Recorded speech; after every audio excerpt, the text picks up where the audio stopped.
4 দিন আগে ওনার বাবার সাথে আমার একটা ঝামেলা হয়, মানে ঝামেলাটা অনেক পুরনো। আমাকে অনেক টর্চার করেছে, করার পরে আমি ওনার কাছে বেশ কিছু টাকা পাবো। এবার সেটা আমি চেয়েছি। টাকার পরিমাণ কত? ক্যাশ টাকার পরিমাণ হচ্ছে ওনার কাছে আমার 80,000 টাকা। তো সেটা আমি চাওয়ার পরে ওনাকে ওখানে দাঁড় করানোর পরে উনি কয়েকটা লোকজন ডেকে নিয়ে আসে এখানকার যারা মান্যগণ্য ব্যক্তি, তারা এসে শোনে কেসটা। তখন ওনারা বলে যে ঠিক আছে, বিকেলবেলায় নইলে কালকে সকালে বসে এটা মিটিয়ে দেবো। দিয়ে যাক, সেই কথা হওয়ার পর আমি আর ওনার একটা টোটো ছিল, তা উনি বললো যে তাহলে টোটোটা কী করবে। ওই লোকটা বললো যে টোটোটা তাহলে এখন এখানেই থাক, আর ঝামেলাটা মিটিয়ে তারপরে টোটোটা তোমার দিয়ে দেবে।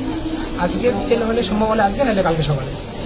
তো এটা বলে উনি চলে যায়, আমিও চলে আসি। তো তারপরে ওনারা কী করে, থানায় যাওয়ার পরে মেজবাবু বলেছে যে এটা ওইখানে বসে মেটানোর কথা, ঠিক আছে। তো মেটানোর কথা আজকে বসার কথা ছিল। দিয়ে আমি সন্ধ্যাবেলায় বসবো সেটা জানি আমি।